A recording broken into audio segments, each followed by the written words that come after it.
eu sou a Lori Moreira, palhaça lorota da Companhia Caxangá. E esse é o segundo episódio da série Queda Livre, um guia rápido para palhaços de primeira viagem. E nele vamos abordar questões mais técnicas da palhaçaria.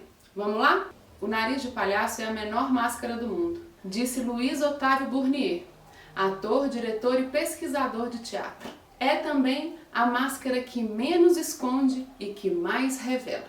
É um eterno mergulhar dentro de si, dentro do seu próprio universo. É descobrir nosso ridículo, nosso prazer, o que te diverte. É colocar em nós mesmos uma lupa que revela nossa comicidade. É olhar para o nosso ridículo, é olhar para o nosso cômico e aproveitar dele. Personagem, persona ou arquétipo? O palhaço não é um personagem, é um arquétipo. E o que seria arquétipo? Em psicologia junguiana, o arquétipo é um conjunto de disposições adquiridas e universais presentes no imaginário humano. Os arquétipos estão contidos no inconsciente coletivo e se manifestam através da consciência dos indivíduos. E é por isso que esse é um ser que está presente ao longo da história em várias culturas, em várias manifestações culturais e vai seguir se manifestando ao longo da nossa história. O palhaço é a figura cômica por excelência. É a mais enlouquecida expressão da comicidade.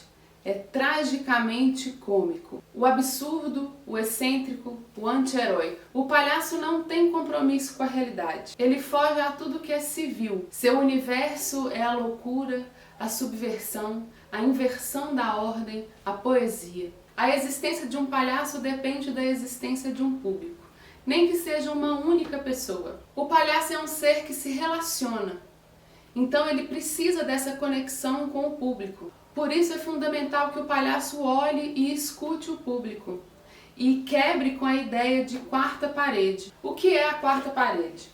No teatro, essa é uma parede imaginária entre a plateia e o palco. E se tem a ideia de que o público assiste passivamente ao que acontece nesse palco, não intervindo, não interferindo. No caso do palhaço é exatamente o oposto, não pode existir essa quarta parede. O palhaço ele tem que estar comunicando com o público, ele tem que fazer contato, tem que ter essa conexão. O público é cúmplice e coparticipante o tempo inteiro, independente se é um espetáculo na rua, um espetáculo no teatro, se não é espetáculo, se é só uma intervenção, se é só uma saída de palhaço, independente, o palhaço é relacional. Importante, olhar diretamente nos olhos do público, de uma pessoa que você não conhece, pode ser às vezes invasivo. Então, para que a gente não invada ninguém do público, é legal a gente manter o olhar na altura das sobrancelhas e sentir a recepção do público. À medida que essa recepção for ficando cada vez mais clara, que é positiva, você pode ir olhando mais, conectando com o olho no olho mesmo. Mas num primeiro contato é legal manter a linha da sobrancelha para chegar, para pedir licença, para fazer uma amizade primeiro, sabe? E quando essa conexão acontecer, se deixa atravessar também pelo que a outra pessoa do público te traz. Sente essa conexão. Não só olha e descarta o público, só me vejam. Troque. A conexão ela é uma troca. O palhaço troca com o público o tempo inteiro. A escuta. A escuta é ponto fundamental para o palhaço. Uma escuta aberta. Olhos, ouvidos, pele, todos os poros do palhaço escutam. Escutam o público, o ambiente, o parceiro de cena se tiver. É preciso estar aberto e perceber o impacto da sua presença, daquela presença naquele ambiente. É preciso estar atento e saber perceber o impacto daquela presença no ambiente, nas pessoas, no público, né? Assim como cada palhaço é único, cada pessoa é única, então a gente tem que também saber pedir licença, né? Saber chegar, saber que a gente está sendo quisto e quando a gente não está sendo quisto, saber dar tchau, sem sem invadir o público. Cada espaço, cada público vai te exigir determinada forma de abordagem, forma de pedir licença. Então sinta, perceba a abertura que você tem e não force a amizade. Se claramente a pessoa não está embarcando no jogo, dá um tchau, dá um adeus e parte para a próxima ou parte para o próximo jogo. Não insiste quando você estiver vendo que o público não está gostando, que está tendo algum incômodo. Por isso é muito importante sentir a reação das pessoas à medida dessa conexão. Então observe bem ao seu redor, perceba, sinta, não ignora o presente. Tudo que estiver acontecendo ali naquele presente, naquele momento, é único, então aproveite, né? Tudo pode ser um jogo. O palhaço é um ser brincante, então o jogo está muito presente nesse universo. E o estado de jogo é o que traz vivacidade para esse encontro. Igual quando a gente é criança mesmo, que a gente vai jogar com os primos, vai jogar com os vizinhos, vai brincar. O jogo é uma brincadeira, na verdade. Né? Uma brincadeira com o público, com o parceiro que está em cena, se tiver algum parceiro de cena. O jogo também é se colocar em risco, tá aberto para o improviso, para o imprevisível, né? E brincar com isso. A reação do público, por exemplo, é sempre imprevisível. Então é sempre uma possibilidade de jogo, né? Então é por isso também a escuta aí, ficar atento. Tá tudo conectado. Triangulação e foco. Triangular é simplesmente dar foco para alguém, para uma coisa, um objeto, para um sentimento. É o comentário, é compartilhar com o público algo que você quer que ele saiba. Um bom exemplo de triangulação são crianças de mais ou menos uns 2 anos que já andam, têm alguma certa independência e estão aprendendo algumas coisas. Quando fazem algo errado,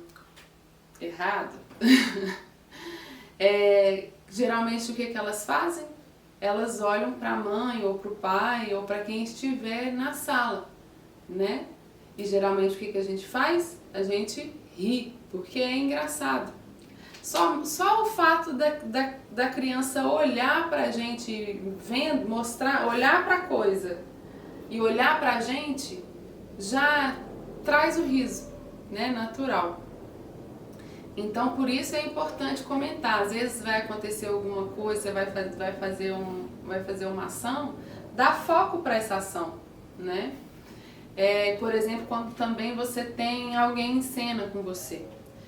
Se você tem uma pessoa em cena com você, você não vai falar os dois olhando para frente.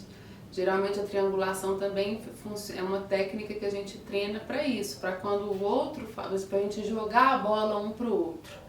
Aí, por exemplo, né, vamos fingir aqui a Valente, minha companheira de cena sempre. Quando eu falo com vocês, ou até mesmo com a Valente, né, Valente? Eu continuo olhando para vocês, mas a Valente, para poder me dar mais foco, ela olha para mim. O parceiro de cena olha para você. Ou seja, se tiver alguém no público olhando o seu parceiro de cena, ele vai estar olhando para você, o que vai fazer o público olhar para você também. Então, como o foco está em você, ok. Quando eu jogo a bola para a Valente vira para vocês, porque aí é a vez dela falar. Então ela fala, ela faz a ação dela, ela faz o que tiver que fazer e aí ela joga para mim de novo e aí eu volto para vocês e a gente faz esse ping-pong, ó, o tempo inteiro, não é mesmo? Essa é uma parte que é treino, é introjetar dentro da gente que a gente quer dar foco, no que a gente quer dar foco, entendeu? Isso vai ficando natural à medida que a gente vai praticando. A comicidade ela tem diversas formas e estilos. Ironia, piada, paródia, nonsense, humor físico. Independente da forma e do estilo, existe uma coisa que é fundamental, que é o tempo cômico, o famoso timing. A piada é o exemplo mais claro, né? Bom contador de piada tem que saber o tempo certinho para poder dar o efeito esperado, né? Muitas vezes a gente sabe a piada, mas não sabe contar porque não sabe esse tempo, esse ritmo. Então o tempo está em tudo. Tá na palavra, tá na ação física. Se você perde o tempo, perde a piada, perde a graça. Então, é muito importante ter atenção nesse tempo. E esse tempo ele vai ser estabelecido, se você está sozinho, vai ser estabelecido de acordo com o jogo que você está propondo. E se você está com se você está com outra pessoa em cena, vai ser um tempo que você vai estabelecer junto. 2 recursos que a gente pode pensar em utilizar para treinar esse tempo cômico é a repetição e a quebra da expectativa. Vamos pensar em um acontecimento em 3 tempos. Primeiro, o palhaço entra, tem um tapete em cena, ele ao passar pelo tapete, ele tropeça. Ele dá a volta e passa novamente pelo tapete e tropeça. Na terceira vez que ele for passar pelo tapete, ao invés de tropeçar novamente, ele pula o tapete ou faz uma outra ação, demonstrando que ele sabe que o tapete está ali. Ele quebra a expectativa do público. A repetição da ação traz um código para o público. Toda vez que ele passar ali naquele tapete, ele vai tropeçar. A repetição em si já traz a comicidade. A quebra da expectativa, ela vai potencializar esse riso. Então é legal pensar nas dinâmicas de ritmo de uma ação, de uma forma de falar alguma coisa, né? Então pensar nessas dinâmicas. Não necessariamente o tempo ele é rápido ou lento. O tempo ele é justo para aquilo que você vai realizar. E Branco e Augusto, você já ouviu falar? Vamos lá. Branco e Augusto nada mais são do que 2 palhaços que estabelecem entre si uma relação de status. O palhaço, quando assume a figura do Branco, ele assume um status mais alto. Ele é tido como mais esperto, mais inteligente, mais elegante. Representa o patrão, o intelectual, tem um ar aristocrático, pomposo.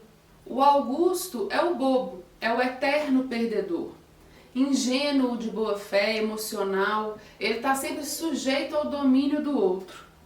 Então, numa relação entre Branco e Augusto, o Branco tem um status mais alto e o Augusto um status mais baixo. Um filme que mostra muito bem a relação entre Branco e Augusto é o filme Chocolate, que também traz uma reflexão muito importante acerca do racismo na nossa sociedade, trazendo a história do primeiro artista circense negro a fazer sucesso na França do século XIX. Um palhaço vai ser sempre Branco ou Augusto? Não, o palhaço pode ser Branco e Augusto. Isso vai depender da relação de status que se constrói, seja com o público, seja com o parceiro de cena. O palhaço é um ser curioso por natureza, sempre trazendo um olhar de novidade para o mundo, descobrindo tudo pela primeira vez.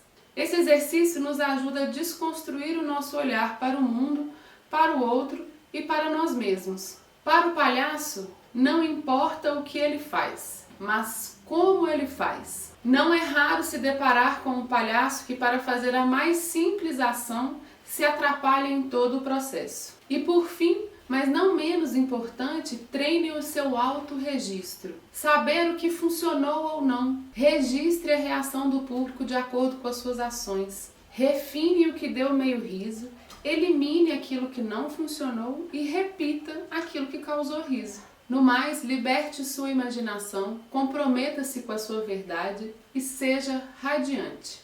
Para aprofundar um pouco mais nesse universo, eu indico o Manual e Guia do Palhaço de Rua, escrito pelo palhaço Tchakovati. No próximo vídeo vamos abordar as gags clássicas da palhaçaria. E eu convido vocês a experimentar uma relação palhacística momentânea. Quando estiver no supermercado, numa fila esperando, e você se encontrar com uma criança, olhe para ela, faça uma conexão com ela e faça uma careta e depois volte normal. Veja qual vai ser a reação da criança. Sinta qual foi a conexão entre vocês e depois compartilha com a gente. Vocês vão descobrir muitas coisas nessas pequenas relações cotidianas que podem ser palhacísticas. Brinque e divirta-se. Até o nosso próximo encontro.